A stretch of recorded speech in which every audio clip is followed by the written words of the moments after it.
Welcome back everyone. 6th semester BCom examination 2024 question paper income tax law and practice for BCom. ಇಲ್ಲಿ 5 ಮಾರ್ಕ್ಸಿಗೆ ಒಂದು simple question ಕೇಳಿದ್ದಾರೆ income from business and PGBP ಚಾಪ್ಟರಿಂದ. We can state whether the following expenses are admissible or not while calculating income from business or profession. Income for business and profession calculate ಮಾಡುವಾಗ ಕೆಳಗೆ ಕೊಟ್ಟಿರುವಂಥ 4 ಐಟಮ್ಸ್ಗಳಲ್ಲಿ ಯಾವುದು expenses ಹೌದು ಯಾವುದು ಅಲ್ಲ ಅನ್ನುವಂಥದ್ದನ್ನು ಹೇಳಿ ಅಂತ ಹೇಳಿದ್ದಾರೆ ಕ್ವೆಶನಲ್ಲಿ.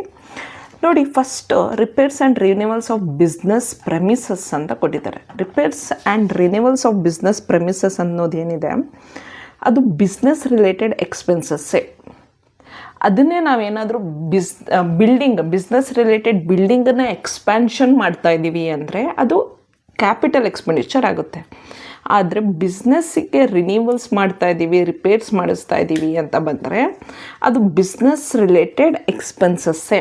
So that is admissible expense ಅಂತ ನೀವು ಬರಿಬೇಕಾಗುತ್ತೆ.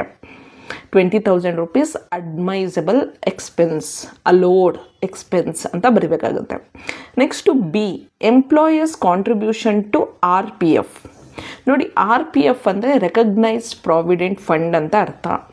ನಾವು ಯಾವಾಗ ಒಂದು ಕಂಪನಿ ಬಿಸ್ನೆಸ್ನ ನಡೆಸ್ತಾ ಇರ್ತೀವಿ, ನಮ್ಮ ಕಂಪನಿಯಲ್ಲಿರುವಂತಹ ಎಂಪ್ಲಾಯೀಸಿಗೋಸ್ಕರ ಅವರ ಸ್ಯಾಲ್ರಿನಲ್ಲಿ ಪ್ರಾವಿಡೆಂಟ್ ಫಂಡಿಗೆ ಅಂತ 12% ಅಷ್ಟು ಅಮೌಂಟನ್ನು ಡಿಡಕ್ಟ್ ಮಾಡ್ಕೊಳ್ತೀವಿ ಬೇಸಿಕ್ ಸ್ಯಾಲ್ರಿಯಿಂದ. ಲೆಟ್ಸೇ ಒಂದು 10,000 ರೂಪಾಯಿ ಬೇಸಿಕ್ ಸ್ಯಾಲ್ರಿ ಇದೆ ಎಂಪ್ಲಾಯಿ ಅಂದರೆ ಅವನರಿಂದ 12% ನಾವು ಡಿಡಕ್ಟ್ ಮಾಡಿಕೊಂಡು ನಮ್ಮದು 12% ಆ್ಯಡ್ ಮಾಡಿ ಟೋಟಲ್ 24% ಅಷ್ಟು ನಾವು ಪೇ ಮಾಡಬೇಕಾಗುತ್ತೆ ಪ್ರಾವಿಡೆಂಟ್ ಫಂಡಿಗೆ. ಸೊ ಅದು ಕಾಂಟ್ರಿಬ್ಯೂಷನ್ ಆಗಿದೆ, ಪೇ ಆಗಿದೆ ಅಂದರೆ that is fine, that is business ಎಕ್ಸ್ಪೆನ್ಸಸ್ಸೇ. ಮಂತ್ಲಿ ಪೇ ಮಾಡಬೇಕಾಗುತ್ತೆ, ದಟ್ ಈಸ್ ಬಿಸ್ನೆಸ್ ಎಕ್ಸ್ಪೆನ್ಸಸ್ಸೇ 25,000. So this is allowed or admissible ಅಂತ ಕನ್ಸಿಡರ್ ಮಾಡ್ಬೋದು. ಇನ್ ಕೇಸ್ ಅಲ್ಲಿ ಏನಾದರೂ ಪ್ರಾವಿಷನ್ ಫಾರ್, ರಿಸರ್ವ್ ಫಾರ್ ಅಂತ ಪದ ಯೂಸ್ ಮಾಡಿರ್ತಾ ಇದ್ರೆ ಅದು ಡಿಸ್ಅಲೋಡ್ ಆಗುತ್ತೆ.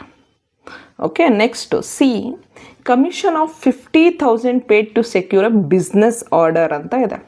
ನೋಡಿ, ಬಿಸ್ನೆಸ್ಗೋಸ್ಕರ ಯಾವುದೋ ಒಂದು ಆರ್ಡರ್ ಬರಬೇಕು ನಮಗೆ ಅಂತ ನಾವೇನೋ ಒಂದು ಕಮಿಷನ್ ಕೊಡ್ತೀವಿ, ಏನೋ ಒಂಚೂರು ಖರ್ಚು ಮಾಡ್ತೀವಿ. ಓಕೆ, ಅದನ್ನೆಲ್ಲ ನಾವು ಬಿಸ್ನೆಸ್ ರಿಲೇಟೆಡ್ ಎಕ್ಸ್ಪೆನ್ಸಸ್ ಅಂತಲೇ ಕನ್ಸಿಡರ್ ಮಾಡಬಹುದು. ಸೆಕ್ಯೂರ್ ಅ ಬಿಸ್ನೆಸ್ ಆರ್ಡರ್ ಅಂತ ಕೊಟ್ಟಿದ್ರೆ ಅದು ಬಿಸ್ನೆಸ್ ರಿಲೇಟೆಡ್ ಎಕ್ಸ್ಪೆನ್ಸಸ್ಸೇ. ಇನ್ನೊಂದು 4th ಇಂಪಾರ್ಟೆಂಟ್ ಇಲ್ಲಿ ನೋಡಿ, legal expenses for filing income tax appeal ಅಂತ ಇದೆ. ನೋಡಿ, ಇನ್ಕಮ್ ಟ್ಯಾಕ್ಸ್ ಅಂತ ಬಂದರೆ, ವೆಲ್ತ್ ಟ್ಯಾಕ್ಸ್ ಅಂತ ಬಂದರೆ that is not income of under PGBP, profit and gains from business and expenses ಅಂಡರಲ್ಲಿ ಇನ್ಕಮ್ ಟ್ಯಾಕ್ಸ್ ಬರಲ್ಲ. ಇನ್ಕಮ್ ಟ್ಯಾಕ್ಸ್ ಅಂಡರಲ್ಲಿ PGBP ಬರುತ್ತೆ ಹೊರತು. ಸೊ PGBP ಅಂತ ಬಂದಾಗ ನಾವು GST ರಿಲೇಟೆಡ್ ಆಗಿದ್ದರೆ, whether if it is a input tax credit ಆಗಿದ್ದರೆ ನಾವು ಅದನ್ನು ಅಲೋ ಮಾಡ್ತೀವಿ, ಅಥವಾ ದಟ್ ಈಸ್ ಔಟ್ಪುಟ್ ರಿಲೇಟೆಡ್ ಆಗಿದ್ದರೆ ಅದನ್ನು ಡಿಸ್ಅಲೋ ಮಾಡ್ತೀವಿ, ಅದಿರುತ್ತೆ. ಬಟ್ ಇನ್ಕಮ್ ಟ್ಯಾಕ್ಸ್ ಅಪೀಲ್ ಅಂತ ಇಲ್ಲಿ ವರ್ಡ್ ಯೂಸ್ ಮಾಡಿರೋದ್ರಿಂದ ವೆಲ್ತ್ ಟ್ಯಾಕ್ಸ್ ಅಂತ ಯೂಸ್ ಮಾಡಿದ್ರೆ ಅದು ಡಿಸ್ಅಲೋಡ್ ಆಗುತ್ತೆ, ಇನ್ಅಡ್ಮೈಸಬಲ್ ಆಗುತ್ತೆ. So first 3, repairs and renewals is admissible, employers contribution is admissible, commission of 50,000 paid to secure a business order, that is also admissible, whereas legal expenses for filing income tax appeal of 50,000 is inadmissible or disallowed expenses ಅಂತ ನಾವು ಬರಿಬೇಕು. So ಅದೇ 4 points ಕೊಟ್ಟಿದ್ದಾರೆ. Thank you.